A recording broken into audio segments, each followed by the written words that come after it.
സാനിയോ, ഈ നിലമ്പൂരിൽ എങ്ങനെയാ നമ്മൾ ഇവിടെ നിന്ന് പറയുന്ന ഒരു ചൂടൊക്കെ അവിടെ വന്നു തുടങ്ങിയിട്ടുണ്ടോ? ആ തേക്കിൻ കാടൊക്കെ അല്ലെ, ഒരു ഇളക്കം ഉണ്ടോ? അതെ, എങ്ങനെയാണ് നിലമ്പൂർ മൊത്തത്തിലൊരു അന്തരീക്ഷം? മൊത്തത്തിലെ ഒരു അന്തരീക്ഷം പറയുകയാണെങ്കിൽ ഇപ്പോൾ നല്ല തണുപ്പാണ്. പക്ഷേ രാഷ്ട്രീയ ചൂട് വളരെയധികം ഉണ്ട് എന്നുള്ളതിൽ യാതൊരു സംശയവുമില്ല. ഓരോ നിമിഷവും ഇങ്ങനെ സർപ്രൈസുകൾ നീക്കി വെച്ചുകൊണ്ടിരിക്കുകയാണ് നിലമ്പൂർ പ്രേക്ഷകർക്കും അതുപോലെ രാഷ്ട്രീയ വിദ്യാർത്ഥികൾക്കും ഒക്കെയായി എന്ന് വേണം പറയാൻ.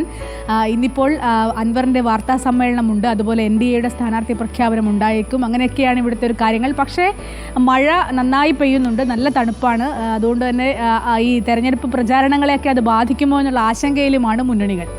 ഈ പ്രധാനപ്പെട്ട പോയിന്റ് സാനിയോ പറഞ്ഞു കഴിഞ്ഞു. PV അൻവറിന്റെ മുന്നണി പ്രവേശനം, അതിൽ അനിശ്ചിതത്വം തുടരുകയാണ്. ഇന്ന് രാവിലെ 9 മണിക്കാണ് ആ വാർത്താ സമ്മേളനം. അപ്പോൾ അസോസിയേറ്റ് ഘടകകക്ഷിയാക്കാമെന്ന നിലപാടിൽ UDF നിൽക്കുന്നു. എന്തായിരിക്കും അൻവറിന്റെ തുടർ നീക്കങ്ങൾ? അതാണ് നമുക്ക് അറിയേണ്ടത്. ഈ അസോസിയേഷൻ അകത്തുനിന്നോ പുറത്തുനിന്നോ എന്നൊരു തീരുമാനം ഇന്നുണ്ടാകുമല്ലേ സാനിയോ? അതുണ്ടാകുമെന്നുള്ളൊരു പ്രതീക്ഷയാണ് ഉള്ളത്. അതായത് അൻവർ ഇന്ന് നിർണായകമായ വാർത്താ സമ്മേളനമാണ് വിളിച്ചിരിക്കുന്നത് 9 മണിക്ക്. രാഷ്ട്രീയ കേരളം കൗതുകത്തോടെ നോക്കുന്ന ഒരു വാർത്താ സമ്മേളനം കൂടിയാണ് അത് എന്ന് പറയുന്നത്. നമുക്കറിയാം UDFൽ പ്രധാനമായും കോൺഗ്രസിൻ്റെ ഒരു താല്പര്യം എന്ന് പറയുന്നത് അൻവറിനെ അസോസിയേറ്റ് ഘടകകക്ഷിയാക്കാം എന്നുള്ളതാണ്. പക്ഷേ അപ്പോഴും ലീഗ് അടക്കമുള്ള കക്ഷികൾ ഘടകകക്ഷിയാക്കുന്നതിൽ വിരോധം പ്രകടിപ്പിച്ചിട്ടുമില്ല എന്നുള്ളതൊരു യാഥാർത്ഥ്യമാണ്. എന്നാൽ അൻവർ ഈ അസോസിയേറ്റ് ഘടകകക്ഷി എന്നുള്ള താല്പര്യം പ്രകടിപ്പിക്കുന്നേ ഇല്ല. അദ്ദേഹം ഘടകകക്ഷിയാകണമെന്ന് തന്നെയുള്ള താല്പര്യം പ്രകടിപ്പിച്ചുകൊണ്ടാണ് ഇപ്പോഴും നിൽക്കുന്നത്.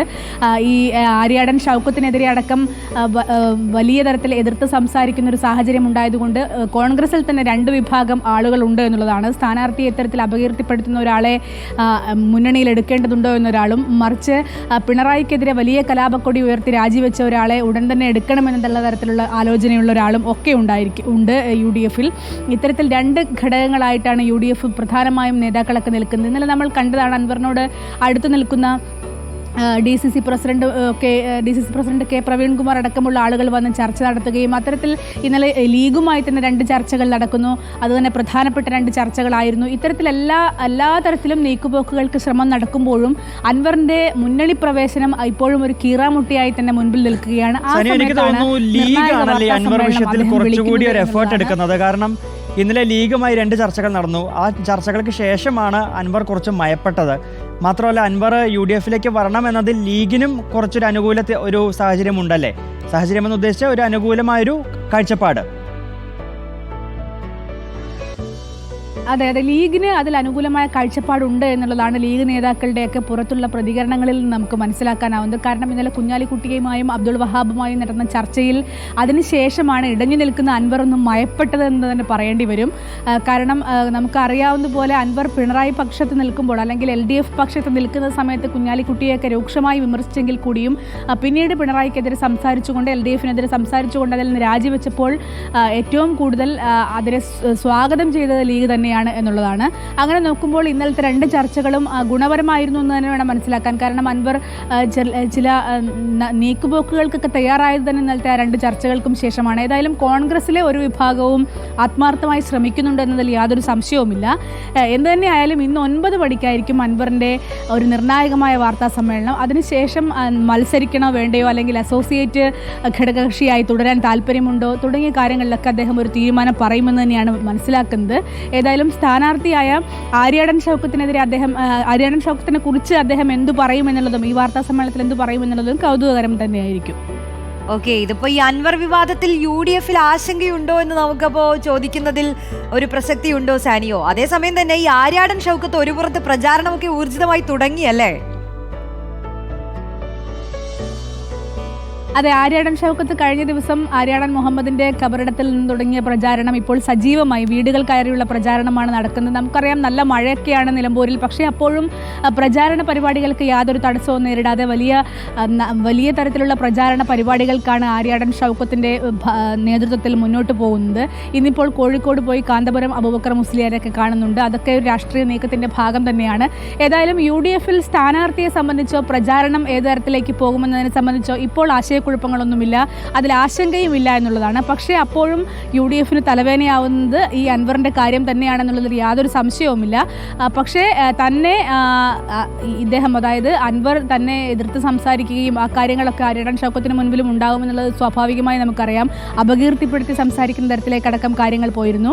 ഏതായാലും അതിനെക്കുറിച്ചൊന്നും നിലവിൽ ഇപ്പോൾ ആര്യാടൻ ഷൗക്കത്തോ പ്രതികരിക്കാൻ തയ്യാറായിട്ടില്ല. പക്ഷേ ഏതായാലും ഇതൊക്കെ അൻവറിൻ്റെ ഇന്നത്തെ വാർത്താ സമ്മേളനത്തെ ചുറ്റിപ്പറ്റിയായിരിക്കും എല്ലാ കാര്യങ്ങളും മുന്നോട്ട് പോകുന്നത് എന്നുള്ളതാണ് ഏറ്റവും പ്രധാനം.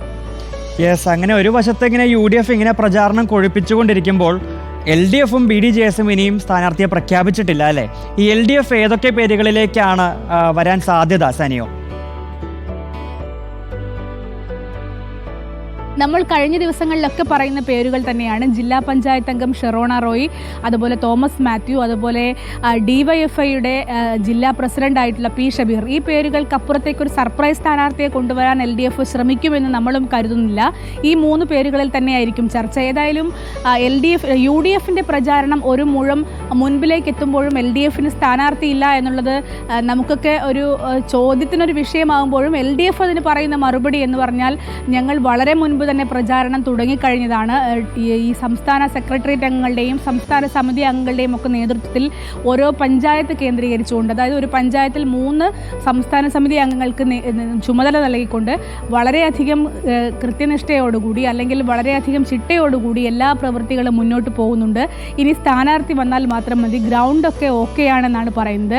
ഏതായാലും ഇന്നലെ ഗോവിന്ദൻ മാസ്റ്റർ സംസാരിക്കുമ്പോൾ ഞാനൊരു 7 ദിവസത്തെ സാവകാശം ചോദിച്ചിരുന്നില്ലേ, അതിലേക്ക് ഇനിയും ദിവസങ്ങളുണ്ടല്ലോ എന്നാണ് അദ്ദേഹം പറയുന്നത്. വെള്ളിയാഴ്ചത്തെ സെക്രട്ടേറിയറ്റിന് ശേഷം സ്ഥാനാർത്ഥിയെ പ്രഖ്യാപിച്ചേക്കുമെന്നാണ് ഇപ്പോൾ നമ്മൾ മനസ്സിലാക്കുന്നത്. ഇന്നലെ ഗോവിന്ദൻ മാസ്റ്ററുടെയും അതുപോലെ സംസ്ഥാന സമിതി അംഗങ്ങളുടെയും സംസ്ഥാന സെക്രട്ടേറിയറ്റ് അംഗങ്ങളുടെയും ഒക്കെ നേതൃത്വത്തിൽ വിപുലമായ യോഗങ്ങളാണ് ചേർന്നിരുന്നത്. പക്ഷേ അപ്പോഴും അണികൾക്കിടയിൽ ഒരു സംശയമുണ്ടോ എന്നുള്ള കാര്യത്തിൽ LDFനും ചിലപ്പോൾ ആശങ്കയുണ്ടാവാനുള്ളൊരു സാധ്യതയുണ്ട്.